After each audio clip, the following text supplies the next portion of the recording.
So without further ado, allow me to introduce Sandy Cruz. Sandy, some of you might know Sandy from last fall when we did the iPad series with Katie Garrett and Mike Garrett and Sandy. Sandy is the owner of Everything Custom, and Sandy is also going to be our instructor for our new 6-week fall session of Paperless Office Coaching Program starting in September, I believe the 27th. So welcome, Sandy. Hi, Deb. I think we're all up. We're up and running. Okay, you can hear me? You can hear me, Deb? I hope everybody can hear me. Yes, Deb? Sandy, the sound is great, so we're ready. Okay, thanks, Anna. Okay, well, hello and welcome everybody to our very informal chat to show all of you what the deal is with the Paperless Office. With me today, I have two guests. One is Elke Horn of Interior Elegance. She is a workroom, and she took my crash course, and she is completely paperless, and she is going to show us how she is using her Evernote and how she stays paperless in her workroom. And also Anna is online with us, and she's going to give us a little tour of her paperless system also. The reason I mention Evernote is because that is basically the hub of the paperless office. In Evernote, you can keep everything. I keep emails, bills, receipts, things that I look at online that I may purchase. I keep my magazines, and like I said, emails. I keep voicemails. I keep all my invoices for my clients. I keep all the work orders and voicemails, text messages, all the emails that pertain to a specific client. Everything goes into my Evernote. In fact, I even keep some personal stuff in Evernote. I have 517 recipes in my Evernote. I keep my household projects that I have going on in my Evernote, classes that I'm taking myself in my Evernote. But mostly I'm using it on a daily basis for my business. Now I want to show you that there are several ways to get your things into Evernote by screen clipping, by clicking and dragging. Let me just show you screen clipping. Now, one of the things that you're going to learn in this course is how to keep your inboxes and how to keep your desktop completely clean.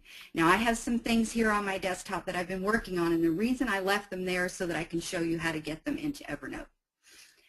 The only other thing that I keep on my desktop are my sticky notes so that I can real quick make any notes that I need to make so that I'm not reaching for paper. And truly, I do not use paper at all in my workroom. In my personal life, I have no pens, no paper within my reach.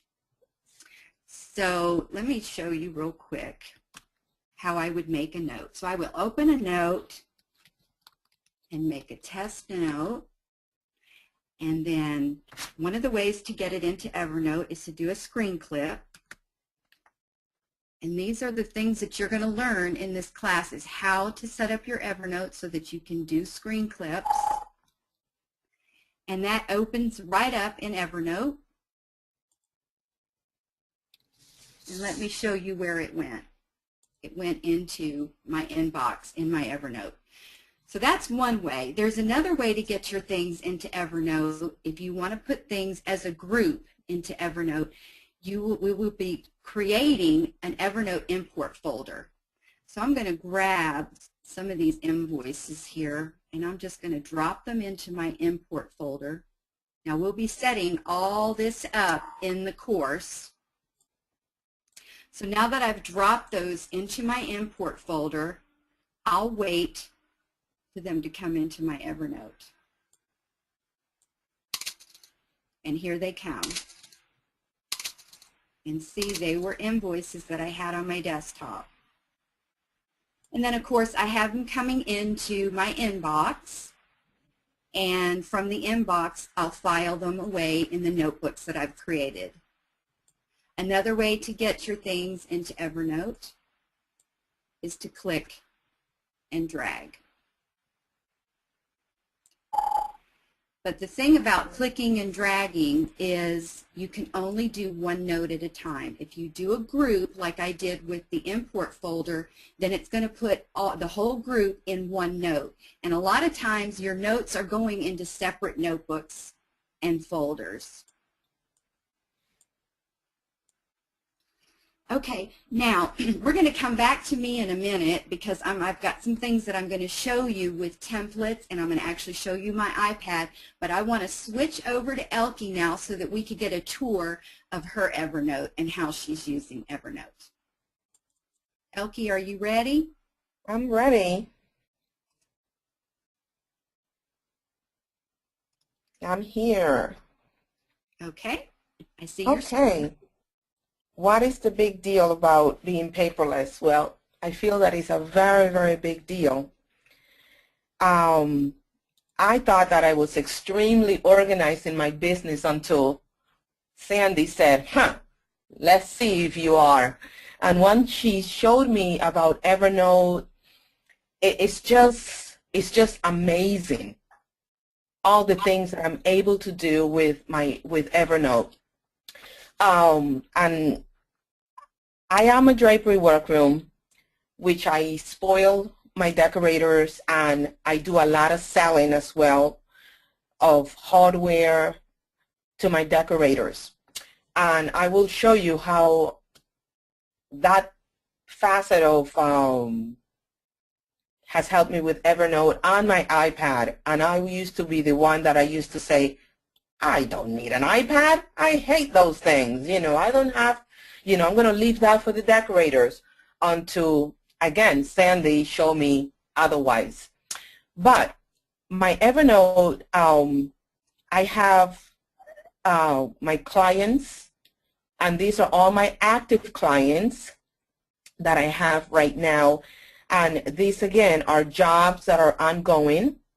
And then I also separate with having my clients that are pending. So these clients down here are the clients that I have open estimates that were waiting either for fabrics or deposit or so forth, and they haven't become yet an active client. In my Evernote, I love shortcuts, so I have placed my default notebook right on my taskbar, which is right up here. I also have an office manager, so if we tag or if I want to give her specific notes, I will plan to just write her different information that we both needs to do. At the same token, if she has something for me to see, she will tag it with my name, so these are things that I have to address too. I use Evernote. It's unbelievable how I use Evernote, but this is just one little example of I use this. This is a clipping of what I've done with my iPad. I've taken the client's pictures. I've done all my measurements right there. Unfortunately, I had to go back a second time because when I went, this was in the makings. This apartment was in the making, so I had to kind of double check on my measurements. But this came right from my iPad. I was taking the information. This was the old. This is the new, naturally. I was trying to do some handiwork and showing her how, what window treatment she wanted to have. I could highlight. Everything I could do it right there on my iPad. And then you send it to your Evernote, Elke? Yes? And then you send it to your Evernote. Then I send it to my Evernote. The same token as far as having my measuring sheets.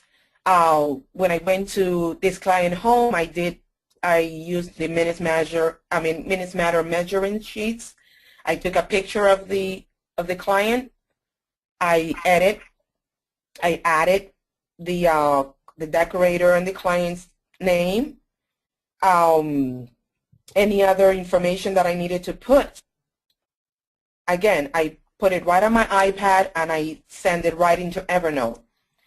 I was kind of a little bummed out when Sandy just told me that I wasn't going to be able to show you my iPad. No, only why, because Elke? Where are you right now? I'm in France right now, so I'm 7 hours delayed from you guys. Yeah, there's just a little bit of a lag with the internet connection. Okay. Yeah, so I couldn't show you. So what I decided to do is just to show you a screenshot of what my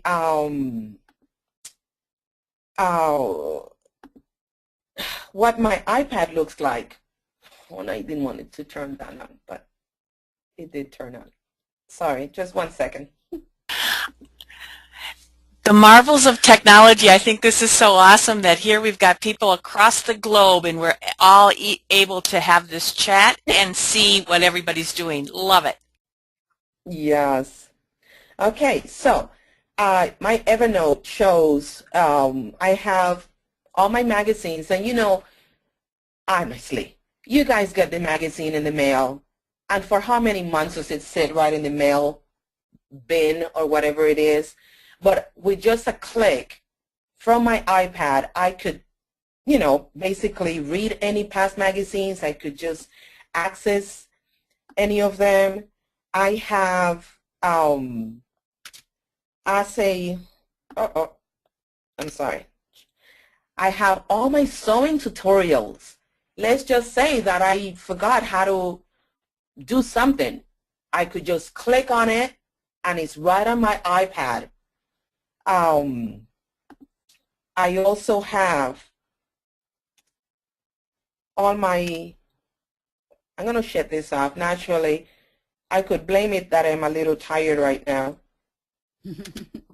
I have all my installation instructions all in one place.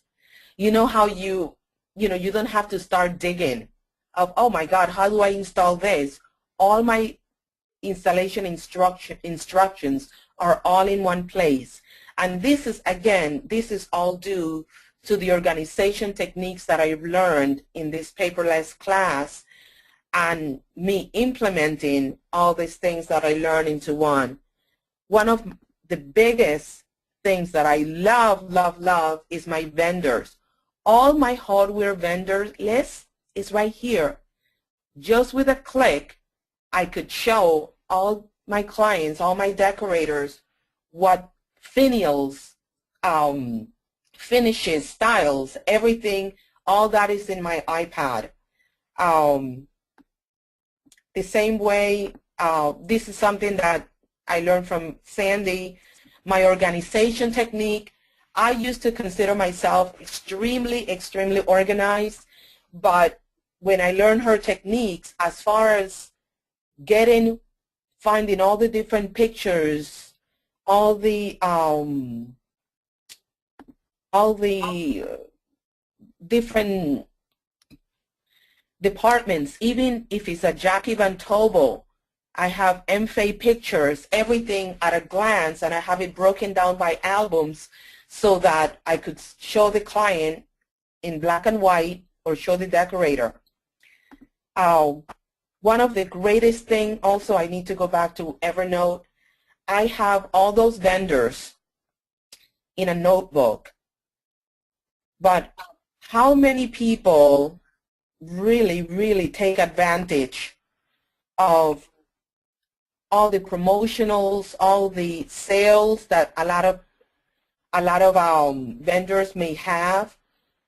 But just with the click of a note, again, if I just write the word promo, all the vendors, I'm just going to put it so that you guys could see it, all my vendors that have sales, and I could just put a little note saying, oh, this is going to just be over the sale price is going to be over on the 31st, but every single vendor that will send us a promotional little click, I guess is the word, I could just keep it in Evernote and at a glance. This is a fabulous thing that we have. Okay. Sorry about that one.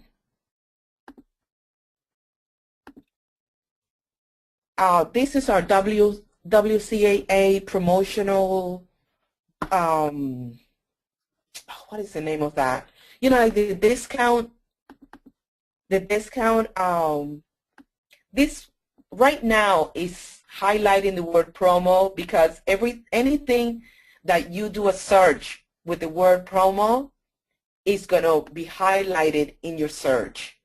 But I just wanted to show you, like, the vendors that you use often, you can highlight it.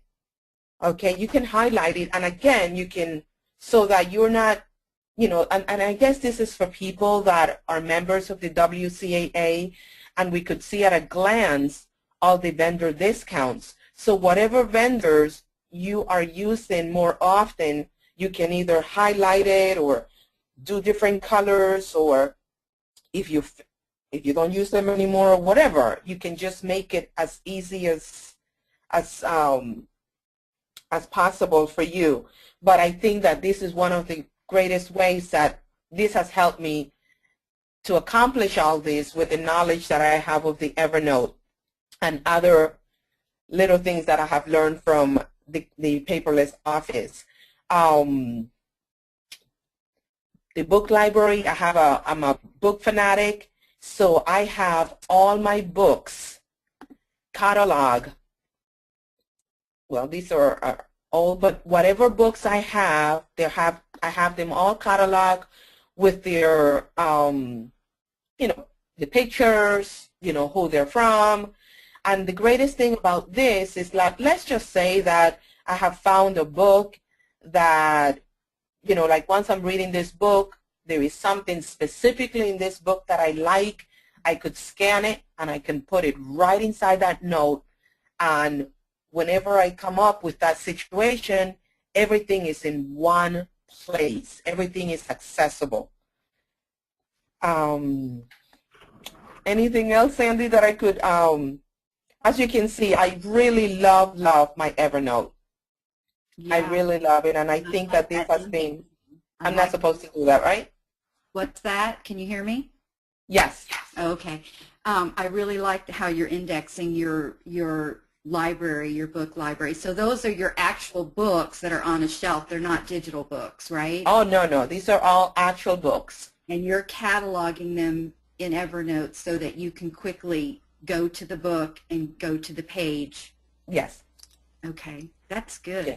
That's a really good idea. And Sandy? Yes. If I could just show this, which is, again, Sandy, something that I learned from you from my crash course.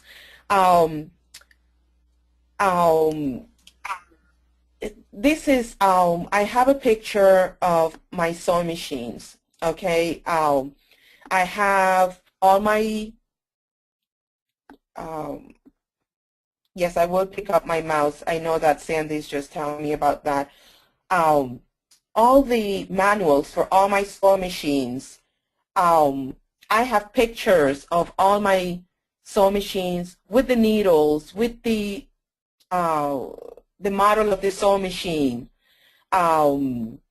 Basically, you know, all the different sewing machines that I have. But I have all this information in Evernote, you know, again, at a glance. Even, you know how it is that you're working on your serger and you have no idea how to thread it. Well, I've taken pictures and I've put it all in order, how to thread your sewing machine and all that. But this is all fine and dandy, I guess. But if you don't know where it is, if you cannot access it at the very quick time, all this doesn't make any sense. So I think that the greatest thing that I have found with this class is that I could organize my business in such a way that at a glance I could access anything and everything that I need. Yeah, you're quickly able to get your hands on it, right? Yes, everything. That's good, Elke. Well, I'm very proud of you for what you've done with the class. Sandy and Elke, we've got a couple of quick questions before we move on to Ann. Shall we take them now? Sure.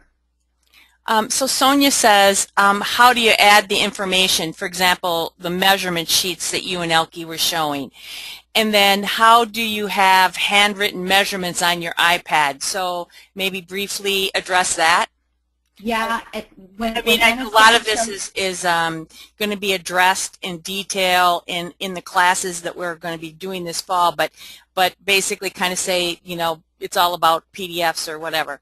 Right, and we're going to be doing that as soon as Anna finishes her presentation. I'm going to show you how to write on your iPad and the templates that I keep in the iPad and what note-taking app I use for that. Perfect, perfect. So so Army and Debbie, they are writing on the iPad directly and they are using a stylus. Yes. Or you can use your fingers, but I think most everybody sort of kind of goes to either typing or a stylus. Right. Yes. And Shelley, downloading books and catalogs are all done through PDF. Yes. And actually, the books that Elke was referring to in the book library, those again, Elke, those are not, are those Kindle downloads or are those actual hard copies?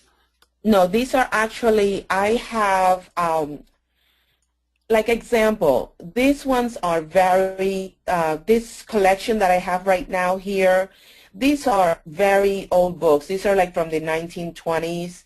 So, and I have them. I actually have the hard copy of those, but I don't want to lose it, and they're very fragile. So I scanned all those books a few days ago. So I put them in there. But all these other books that are part of my library, I actually have all these books in my library, in my workroom. And this helps me, like example, I just want to show you my actual collection is about 300 books. But you know how it is, you go to a bookstore and you have no idea if you have that book or whatever. So all this information is right on my phone. So I could access, I know if I have that book and if I don't. So I could actually have it. I have it in Evernote. I have it on my iPad. I have it on my phone. So again, it's just the ease of knowing what you have and, you know. Yeah, how to get to it. And how to get to it, yeah. But a lot of people that know me, they know that I really, really use my books quite a bit. So I've not created, but I do a system that I take a book about, one book a week or 2 books a week. And they rely on, they're always in my bathroom or whatever, or in my car if I'm not driving. And I will tag my books with whatever I really like. And I will just scan that page and, and I could add that page right here into the single note. Okay, so then that I always have that information. Like say if I do a search on swags,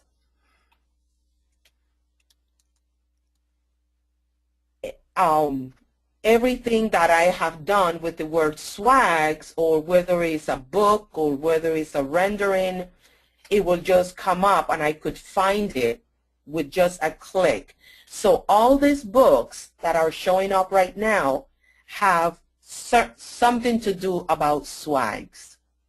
Okay, so, and that's the, let's just say that I'm doing a special swag treatment.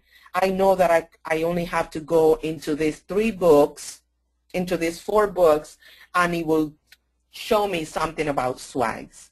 Wow. If that helps any. I know it's kind of No, confusing. no, no, but that's very cool, because how many of us have paged and paged and paged and can't find something, and 2 hours Yeah. later we're looking for it. So that's great. I think that was it for questions. Sandy, what's next?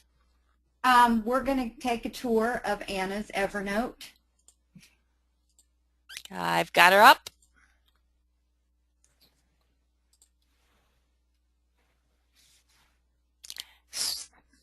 Anna, you still Yep, with us? she's up. Okay, good. Hi, Sandy. Okay. Hey, I see your So- Evernote. I see you can see mine, and you'll notice I'm on a PC, and for those out there that didn't notice, you and Elkie both were on a Mac, and the Evernote does look a little different on the Mac than it does on the PC, and I even think it functions a little differently. It does. There's So, features that are different. yes, so this is mine, and I use it basically for business. I haven't got the extent of mine accomplished like Elkie does. Elkie has, I think, everything in her Evernote, and I'm still working on getting mine in. But right now I'm using it, my notebooks for my clients, and my active clients, of course, are in the notebook area. And then one thing that I wanted to show today that we talked about a little earlier is in my inbox. And in my inbox I have got a proposal. And when I do a proposal, they're green. And then when I turn my proposal into an invoice, I also change it to red, to a fuchsia pink, really. And that lets me know instantly, just by looking, that I've got an invoice versus a proposal. Of course, yes, I can read that it says invoice and proposal, but that's one way that when I'm using my Evernote, I automatically, when I send a client an invoice, I also email it to my Evernote. So I go into QuickBooks and add that email address so that I'm not having to add it each time. It just is an automatic. I don't even have to worry about it. It's just done. Then I also have a lot of my clients that are completed that I've moved into the tag area, and you can see those. And I have my vendors in the tag area, and as I get things from my vendors, I move those to the vendor area.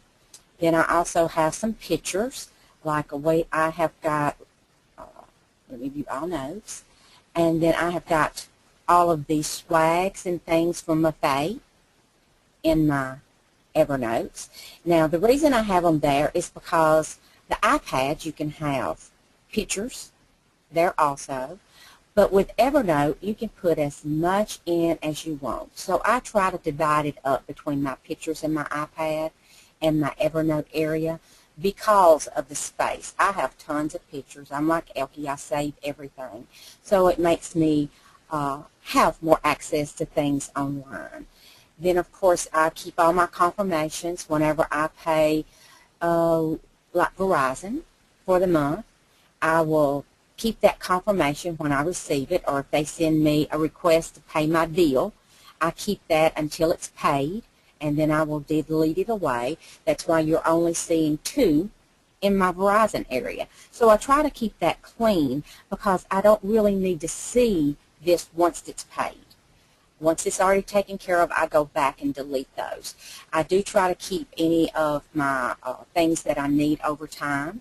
Then, of course, Envision, they're nice enough whenever you enter a contest to send you what it's going to print up like. So I save that in my Evernote. So if I need to use that for advertising, I have that very handy.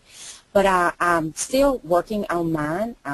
I wish it looked like Elkie's. I'd love to have all of her books and ready to go, but that's a work in progress. I noticed too you had a lot of fabric swatches for a job in there too. I put all the fabric swatches on one of my jobs that I had. It was a rather large job, and when they're a big job, I really like to break it down a little bit more than just throwing it into a file. So I break it down just like I would in a notebook. I put my before pictures in a folder.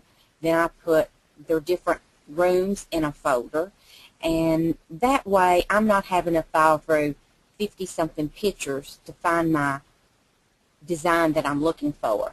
If I did a lot of sketches for that client, even though we didn't use all the sketches, I put those all in this area. Anything that I give to the client, I put in this location because I don't want them to come back later and even though this client did not pick this particular design, if she decides to put it in another room later and tell me, you remember that design you did for me and gave me a picture, I'll be able to pull that up in my Evernote area. So I do keep all my sketches even if they do not pick that sketch. And then I keep all my samples of fabrics that I choose that the client picks from, and sometimes I even keep the ones they do not pick because I just had a client come back this last week, and she wanted to know with this particular fabric here, what was the other choices I had given her whenever I did the original bid. She was going to move that to another room. So I have all the original picks that we had, so I could just go back and pull my swatches up from this location and pull everything out that she had looked at on the front end. And sometimes when I do that, I also, from the trend, I actually capture and save the whole picture of all the color choices and all the information, so I have that to refer back to also. And also, Anna, I noticed that you have your Minutes Matter files also in there, and I wanted to also mention that when you put a Minutes Matter MMS file inside Evernote, you can also open it from Evernote. So you can basically store all your drawings, your Minutes Matter drawings, inside Evernote. Yes, and I do that. I keep those right there, and to open it, all I have to do is double click on it, and it opens straight into my computer. Now, of course, I wouldn't be able to open this on my phone, and this was just a statement that I made up and with her estimate and things on it, and I brought that in as a JPEG so that she would know her total. Good. So there's a lot of ways to use Minutes Matter with Evernote, to use your the Evernote to keep up with all your records, because on that particular client, she's one that always likes to ask me how much was that, and I can go back to this, and I can pull it up on my phone or my iPad when I'm at her location without having to fiddle with my laptop and have QuickBooks with me and all that. I try to keep a total, a running total with on a big job. Now, on your computer, do you also have your file structure set up like Elke's so that you can easily navigate to your files? For example, your pictures on your iPad? Yes, I do. I mean, I have them really very similar to Elke's. On my photos and things, as far as that goes, I have them all in albums and then in iBooks. And I would show you that, but mine is on my iPad, on my Mac versus my PC. I do sync my iPad up to that. But I do have my PDFs in iBooks, and I also have all my vendor PDFs there, and it's really great to do it that way. And I also noticed behind your Evernote that your desktop is nice and clean. Yes, now I admit I do cheat, and I cheat for a reason. Whenever I'm doing a lot of webinars, and I do a lot of webinars, and I show my screen, and I see a lot of messy desktops, I always clean mine up, but I cheat, and you can right-click on your desktop, and here it says Show Desktop Icons. So when I click that on, then you can see my mess. But now, it's an organized mess because you notice everything I have is in a file folder. And this is a job I was working on just a few minutes ago in Studio, so those files are not in a file folder. And I really love my Evernote shortcut here. It's one of the few shortcuts I leave on my desktop. And then I also like my Evernote import folder here, and if I needed to drag those in, I could just highlight all of these and drag them straight in and drop them in like Sandy showed earlier. And then when I would go back to Evernote, and it'll take just a second to populate. Do you have yours also deleting inside that folder once it goes to Evernote? When I do, Sandy, I have them automatically delete because I can never remember if I've put something in the right place, and then I don't file really every day. I just don't have time to file every day. And you notice my inbox. I can click here, and then all of those pictures that I just dropped in are now in my Evernote. And then if I go back, and let's minimize this, and I click on that file folder, I have two screens. I apologize. You see it's empty. Yeah. And I do the same thing with my QuickBooks. Like I was saying, I use my Evernote address, and I automatically send everything to Evernote. Now, I will say the only downside is I have swapped over to Gmail. And in Gmail, there's not a button that they've added that you can just quickly send it to Evernote like Outlook has. So I do have to forward those to my Evernote email address. That's what I do with my Gmail. Do you want to show on your screen where the email address is that Evernote assigns you when you sign up for an account? You can click right here on usage, and right here is your email address. And the first thing Sandy had me do is to open up my phone and add that email address. So it's a default, so I can just type in Evernote, and this automatically pops up for me so I can forward anything. I also did that on my iPad, and that makes it much easier when I do need the address. I don't have to look it up because I can't remember all those numbers. Even though it's not that bad, but I still can't remember all those numbers. So I couldn't tell you where my Evernote email address is either, but that's an email address that is just for you. You don't give that address out to anyone. That is so that's another way, other than the import folder and the screen clipping, that's another way to get your information into Evernote is to email it to your Evernote by using this address. And Sandy, I think if you recall, Debbie, who DeFrancisco in New York, said that when she started using it, she went through like thousands and thousands of emails. But basically now her inbox in her email address for her businesses maybe have 4 or 5 in it a day, and that's it.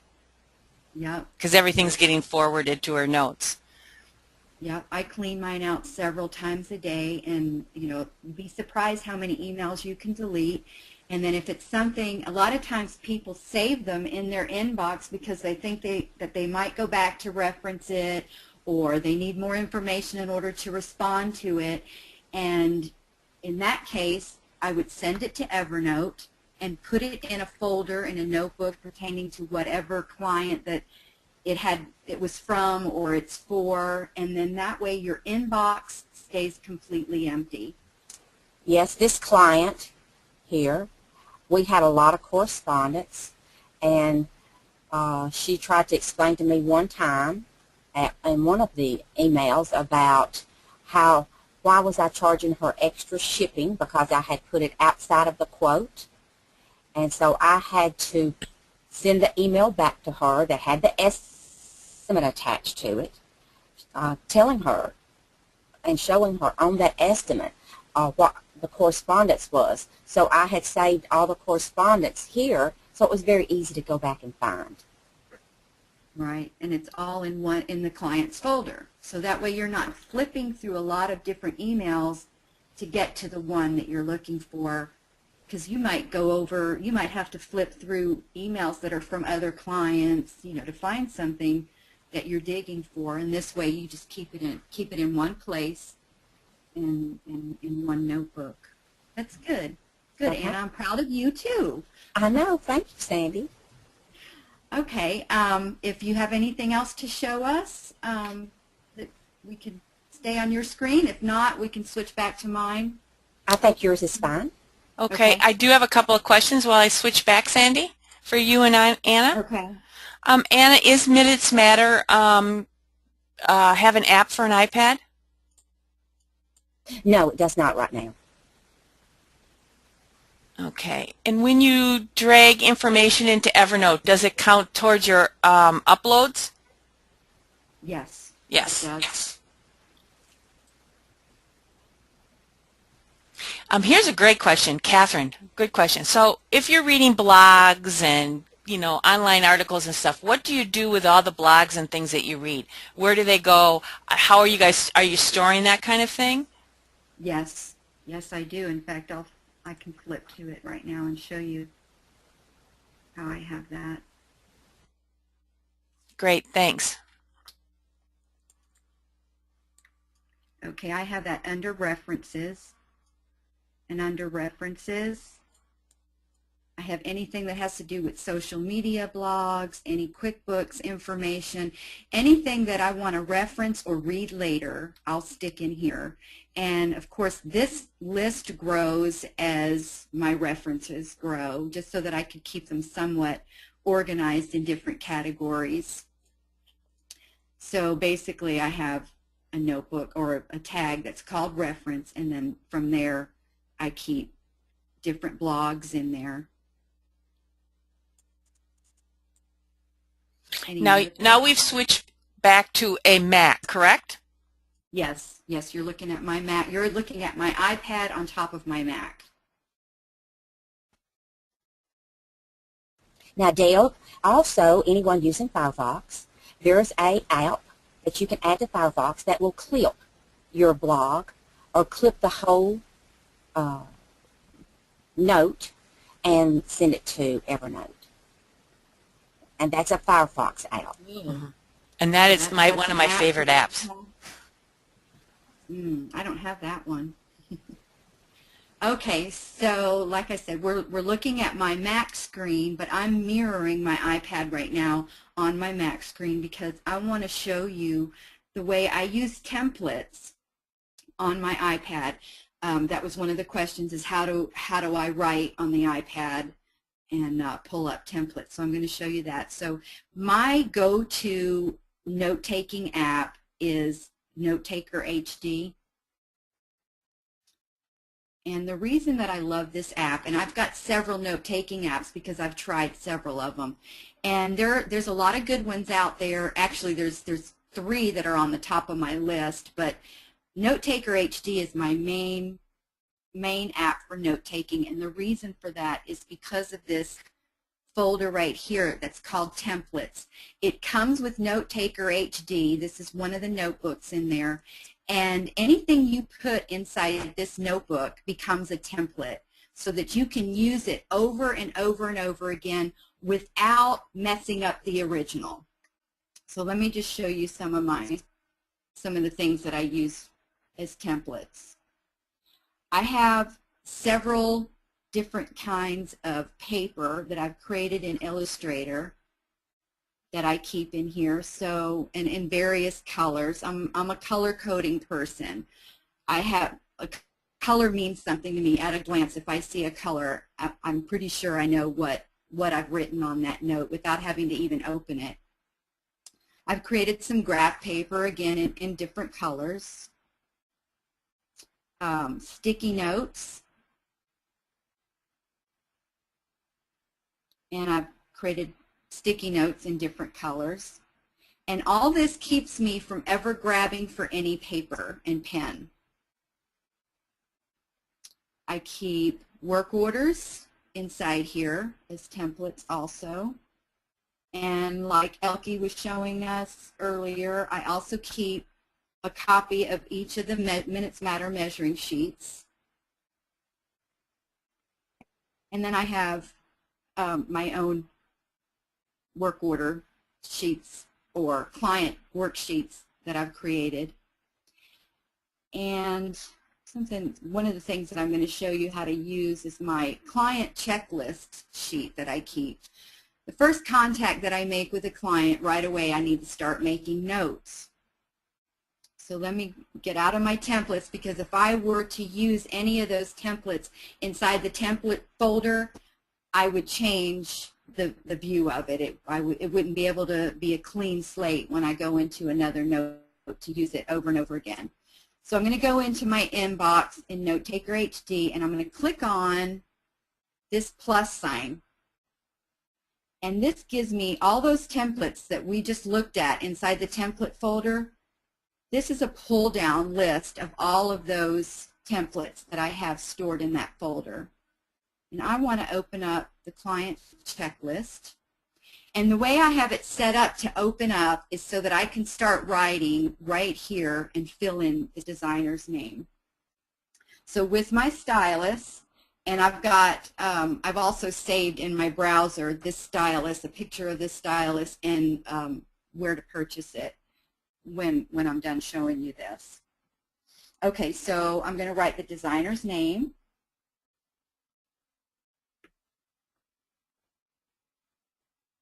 And their client's name.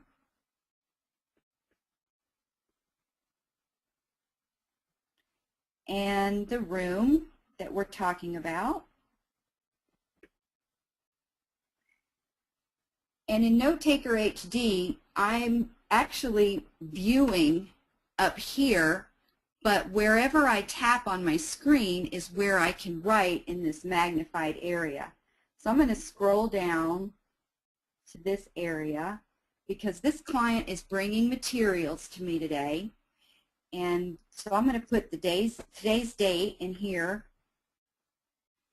and then in this button right here, mode, I'm going to pull down that menu and I'm going to click on the button that says images because I want to take a quick screenshot of the fabric that the client is bringing me.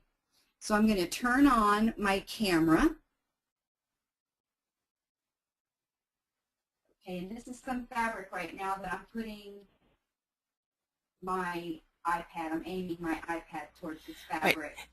Guys, just so you know, what you're seeing on the screen is she's actually doing this real time with her iPad. So she's taking a picture of the fabric that the designer standing there, let's say at the table, and she's actually now real time imported it into her note-taking device. Yeah. So this is what my client just brought me, this fabric. So I did a real quick screenshot of it.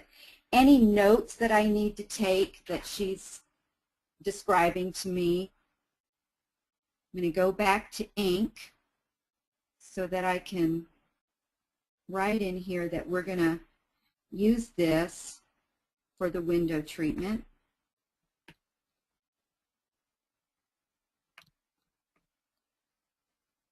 And then, like I said, I can put any notes down here. And then she's brought me some trim, so I'm going to click mode again and picture from camera. And see, now you can see my desk. And here's the trim. And notice there's no paper on my desk.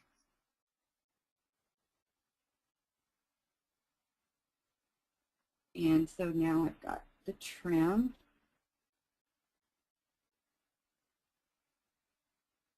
And I like to put the dates as things come in. I like to put the dates. So this is 8/22/12. Something else I keep track of is the date the work order comes in, the date the deposit comes in. Once I have all of that, I go down to the bottom of the page and I put the delivery date in.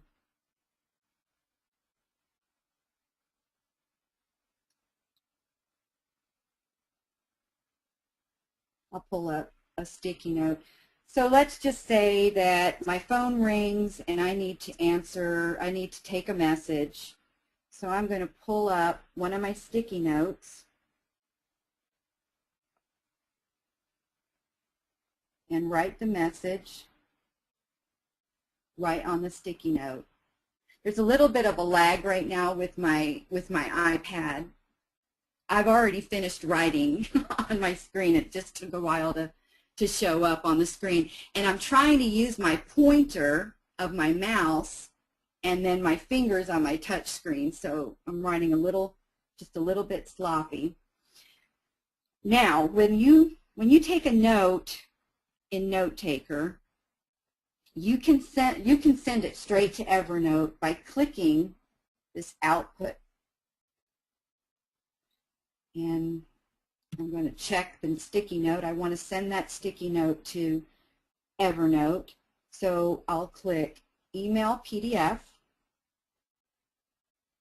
And now it starts the email. And as a default, I've set up my Note Taker HD with that email address that we were talking about that Evernote gives you, so that all I have to do at this point is click send. Now a lot of times I'll be sending it to my client, so I'll just add an email.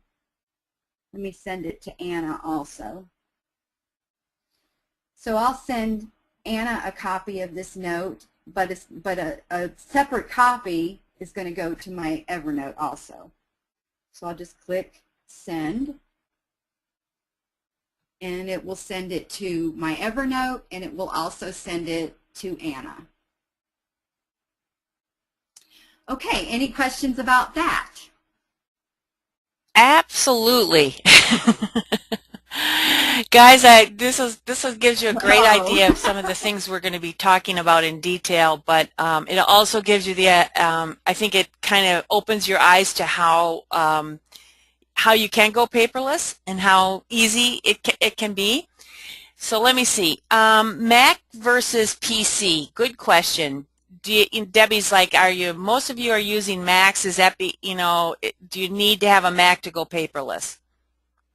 No, you don't have to have a Mac to go paperless. I just switched to a Mac. I think it was back in March, and now that I found that I can use Windows on my Mac, I have the best of both worlds. So because I'm teaching, I can teach a Mac person or a PC person, and that's kind of why I got the Mac. But you can accomplish this with just a PC. Like I said, I've been creating this system for 4 years, and I've been a PC person up until March. And I did use my iPad and my iPhone with my PC up until the time that I purchased my Mac.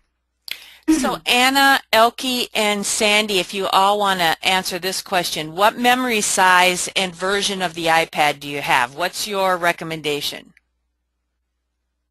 Okay, do you want me? I can go first. When I bought my first iPad, I bought the biggest, the 64 gig, and I bought the one that had the 3G. And I learned with my first iPad that I didn't need all that, and I didn't use the 3G, and I didn't even use a fourth of that 64 gig. So basically, what I spent there just went down the drain. When I bought my second iPad, I was afraid to get the 16 gig, although I think I could survive with it. But because I have so many apps, I went ahead and bought the 32, and I have plenty of room on my iPad. And I didn't get the 3G because I can tether with my phone, so I didn't need to spend the extra money on 3G either. Anna, what do you use? Okay, I have the 64, and I still have my first iPad. There are disadvantages of having the first iPad. What Sandy's showing now with reflections, you can't do that with the iPad 1. The iPad 2 and up, and I think it's something to do with the fact they have cameras, and of course the iPad 1 does not. I will probably get a new one when the iPad 4 or whatever they want to call it comes out, only so that I can do reflections and things like that. If it wasn't for those having a camera and mine not having a camera, I would stay with the iPad 1. But the camera does make a huge difference. And I'm going to wait till the new one comes out. And when the new one comes out, I still may get 64. Because it's usually 4 years between my iPads. And if you're going to wait a lot of time between when you're going to upgrade your product, then you may want to think about the larger one. If you're going to upgrade every year or every 2 years, then usually the 32-bit's going to be okay. Yeah, I'd like to add, I've got 10,000 pictures on my 32 gig, and I've got 1,500 novels, book library in my iBooks. I can just flip to it. I forget that I'm live, and I can show this. So question on typing versus stylus, and I think this, again, you guys jump in if you want. First of all, can you type on Evernote? and or write on Evernote? You can type in Evernote. You can't write in it when you're on the iPad. No. Can you type in Note Taker HD? Yes. And the other question is stylus, if you'd share that information. Yes, I actually am prepared for that. This is the stylus that I'm using. Let me just show you some of the close-ups. It has the little disc on the tip. Now, I was using the little balloon end, the bubble end styluses that you could get at Best Buy, and you could also get them on Amazon, and those were my favorite till this one came out. And actually one of my very good friends bought it for me as a gift, and it's my favorite stylus. And it looks like it would be a little bit awkward with that little disc at the tip, but it's not. It allows you to feel like you're actually writing on paper because that disc is so smooth across your screen. And then also the tip is finer than having to write with that little bubble stylus. So this is and it's called the Jot Flip stylus, and you can get it on Amazon. Sorry, reading all these questions, we're getting some great questions. Catherine, good point. So if your iPad doesn't have a camera, like iPad 1, can you take a picture with your iPhone and then import it into a note? Yes. So you can do, it's just an extra step or a workaround, right? Yes, it is. And Anna and Elke too, you might want to address this because I know you guys are bringing your iPads into the client's home. Wi-Fi in a client's house, asking for a password, you know, all those kinds of things. First of all, do you need it to access Evernote in a client's home? And what's your thought about Wi-Fi on your iPad? You can use Evernote offline. I prefer it to be online. And I have a hotspot on my phone that I would probably never ask a client to hook up to their Wi-Fi. And 9 out of 10 clients don't know their password because they're probably 15 digits long if they've got them secured. And so it's just, to me, awkward.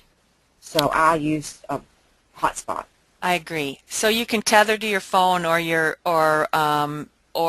could do the hotspot scenario. Yes.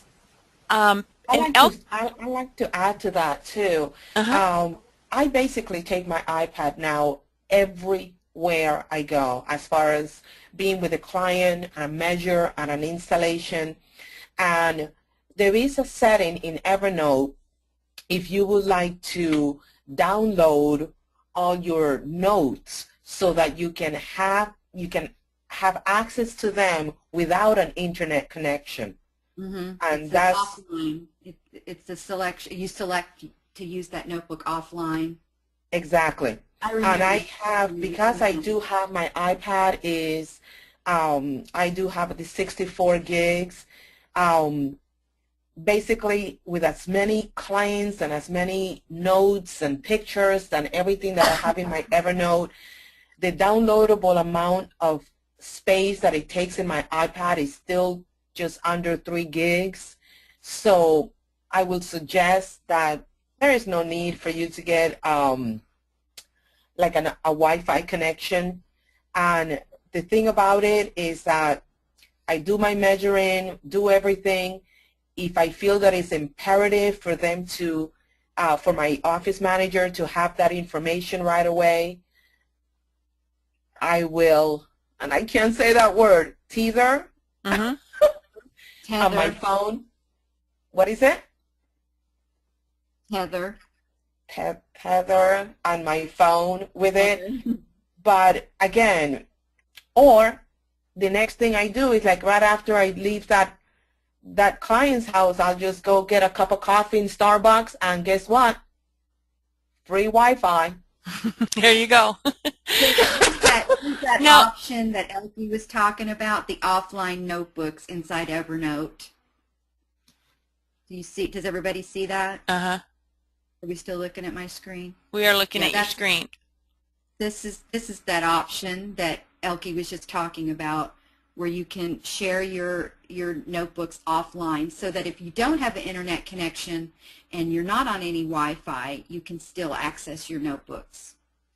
So, Elke, this might be a question for you, and we'll start thinking about wrapping some of the last questions up. If anybody has anything, type them in before we leave you all.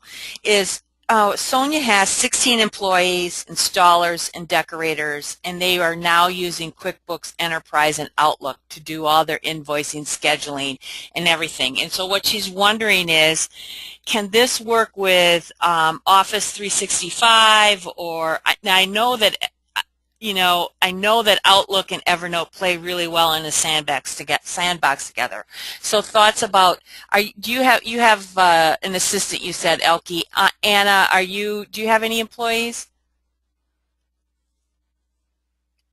Just my is it for husband. Anna or for me? Yes. Either one of you, because I think the Okay. question kind of is like about multiple users, and Yes. is this Paperless Office just for one user, or and then No. Sandy, feel free to also jump in. Okay, it is not just for one user.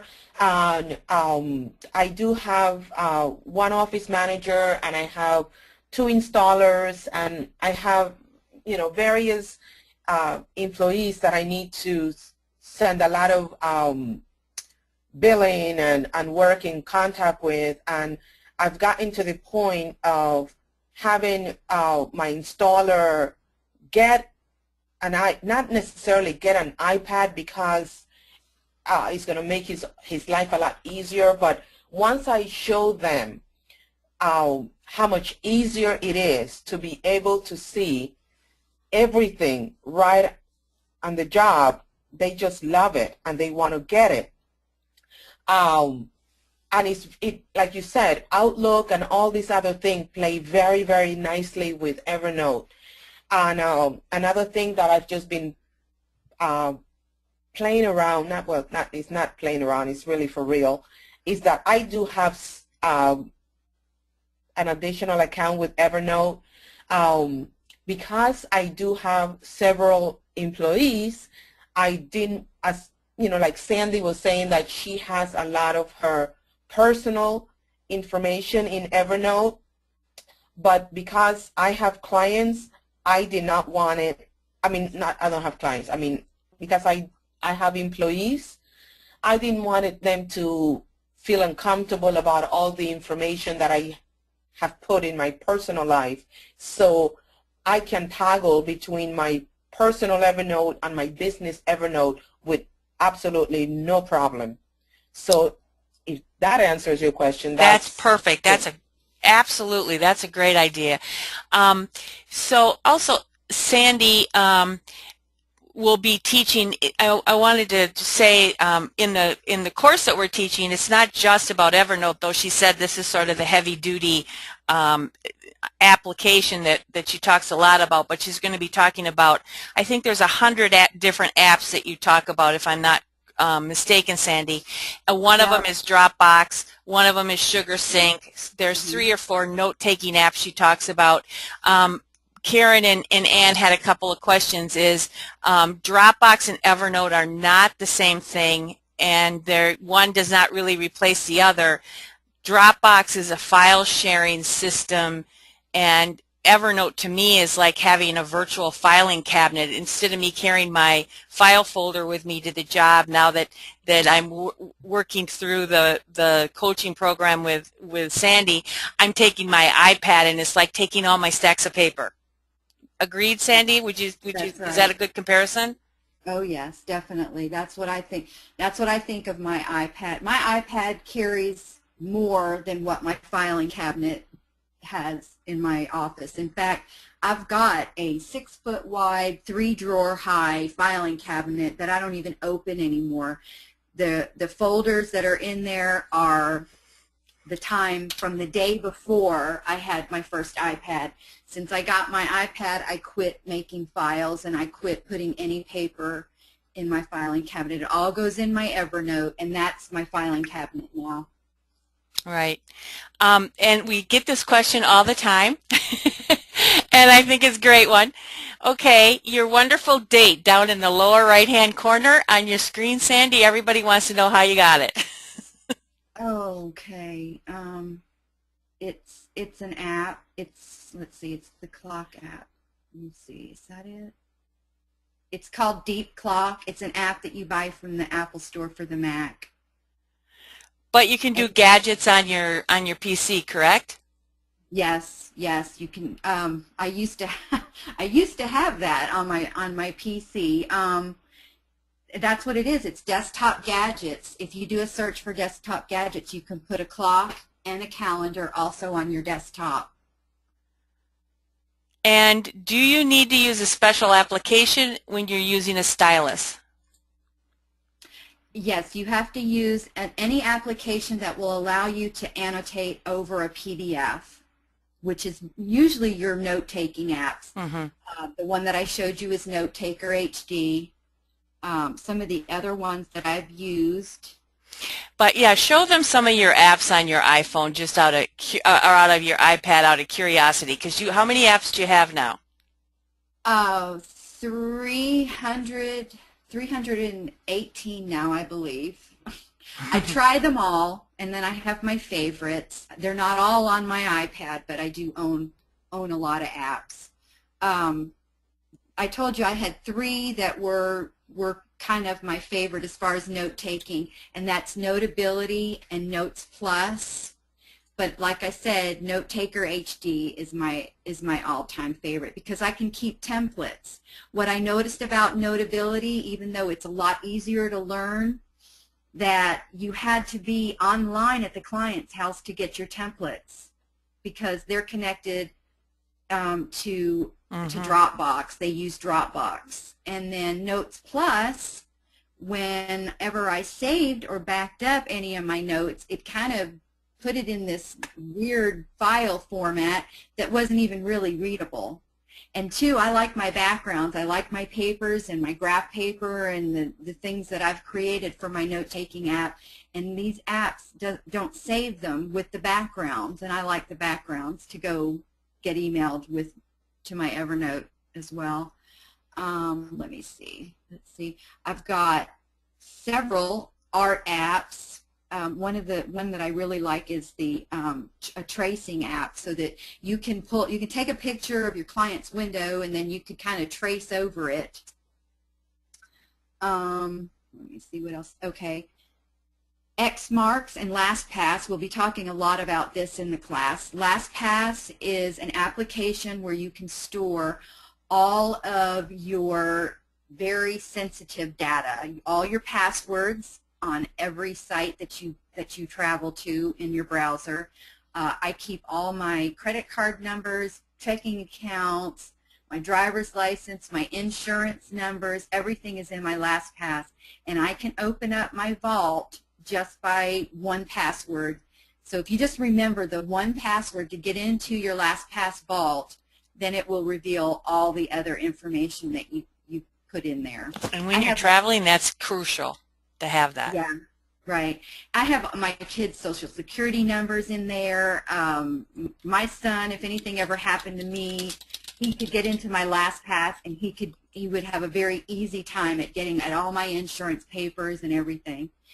And then Xmark, that's what saves and syncs all my bookmarks that you see here. And we talk a little bit about that in the class also, so that you have all your places that you visit frequently up in your browser when you have your browser open. This has been amazing, and I want to thank Anna and Elke. You guys, we all strive to be like Mike, or meaning like Anna, Elke, and Sandy. We're really excited about this. One last question, because Sonia's asked it a couple of times, and I think, Sonia, you're probably going to have to talk to your provider. You want to talk to your provider about this, but just briefly, tethering a phone, how to.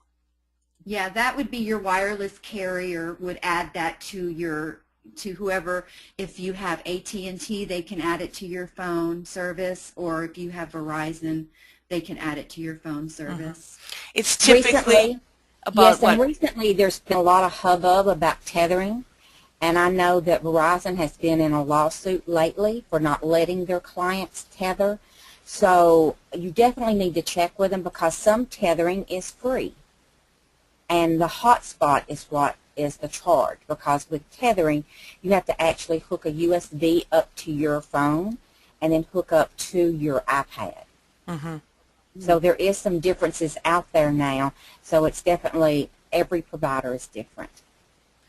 Right, and a little iPhone tip is if you have an iPhone and you have an iPad and you're messaging between Apple devices, it does not affect your data plans.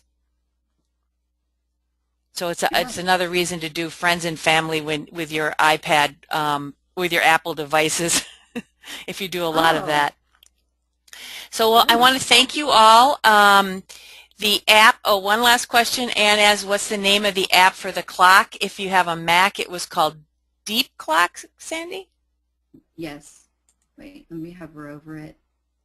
Deep Clock.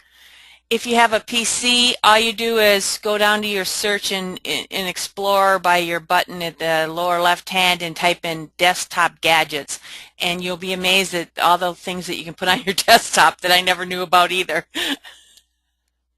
Yeah. Interesting. Sonia says that she was told by AT&T that tethering is not allowed.